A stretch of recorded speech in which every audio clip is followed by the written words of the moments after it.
ഭരണവിരുദ്ധ വികാരത്തെ പറ്റി എന്താ സിപിഐയുടെ ഈ ഫലം കാണുമ്പോൾ വിലയിരുത്തൽ? ഭരണവിരുദ്ധ വികാരമുണ്ടോ? അതിലേക്ക് മാത്രം ഒതുങ്ങണ്ട. അല്ല, ജനങ്ങൾക്ക് വേണ്ടി ഒരുപാട് കാര്യങ്ങൾ ചെയ്ത ഗവൺമെൻറ്റാണത്. പ്രത്യേകിച്ചും സേവന മേഖലയിൽ, വികസന മേഖലയിൽ ഈ ഗവൺമെൻറ് കാണിച്ച മുൻകൈയെപ്പറ്റി കേരളം കാണുന്നുണ്ട്.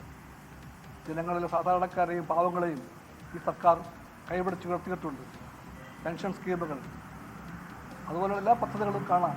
അതെല്ലാം ജനങ്ങളുടെ മുമ്പിലുള്ള LDFൻ്റെ നയത്തിൻ്റെ ഭാഗം തന്നെയാണ്. അതെല്ലാം ചെയ്ത ഗവൺമെൻറ്റിനോട് എന്തുകൊണ്ട് ജനങ്ങൾ ഇപ്രകാരം പെരുമാറിയെന്ന് നമ്മൾ പഠിക്കേണ്ടതുണ്ട്. മൗലികമായ ഒരു അഭിപ്രായം തന്നെയാണ് CPIക്കും CPM-നും എന്നൊക്കെ പറയുമ്പോൾ പോലും PM ശ്രീയില് CPM-നെ തിരുത്തിയത് CPI ആണ്. ഇടത് മൂല്യങ്ങളിൽ നിന്ന് വ്യതിചലിച്ചു എന്ന് പറയുന്നത് CPI ആണ്. അത്തരത്തിൽ മുന്നണിയിൽ തന്നെ ഇടത് ആശയങ്ങളിൽ നിന്നുള്ള വ്യതിചലനം ഈ തെരഞ്ഞെടുപ്പിനെ ബാധിച്ചിട്ടുണ്ടോ? ഇടതുപക്ഷ മൂല്യങ്ങളെ മുറുകെ പിടിച്ചുകൊണ്ട് LDFന് മുമ്പോട്ട് പോകാൻ പറ്റൂ. ഇന്നും നാളെയും അതേ പറ്റൂ. അതിനൊന്ന് വഴിമാറിപ്പോകാൻ CPIക്കോ CPM-നോ അവകാശമില്ല. LDF ഇടതുപക്ഷത്തിൻ്റെ രാഷ്ട്രീയത്തിൻ്റെ പക്ഷമാണെന്ന് ഉറപ്പിച്ച് പ്രഖ്യാപിക്കേണ്ടതുണ്ട്.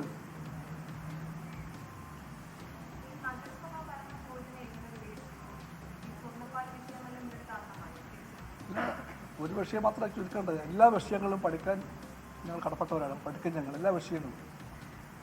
ഒന്നിലേക്ക് മാത്രം ഒതുക്കണ്ട.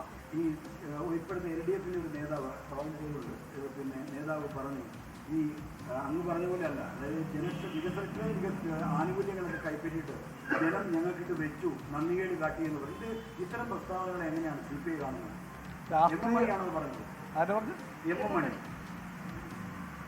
രാഷ്ട്രീയ നിലപാടുകൾ പറയുമ്പോൾ ഇടതുപക്ഷത്തെ എല്ലാ പാർട്ടികളും ഉപയോഗിക്കുന്ന ഭാഷയും ഉപയോഗിക്കുന്ന വാക്കും എല്ലാം പ്രാധാന്യമറിയുകയാണ്. ജനങ്ങളെ മാനിച്ചുകൊണ്ടേ പറയാവൂ. തങ്ങളെക്കാളും താഴെയാണ് ജനങ്ങളൊന്നും. തങ്ങൾ അവരുടെ എല്ലാം യജമാനത്വമുള്ളവരാണെന്ന ഭാവത്തിൽ ഒരു ഇടതുപക്ഷ നേതാവും സംസാരിച്ചാൽ അത് ഗുണകരമായിട്ടില്ല എന്നാണ് CPIയുടെ ബോധ്യം.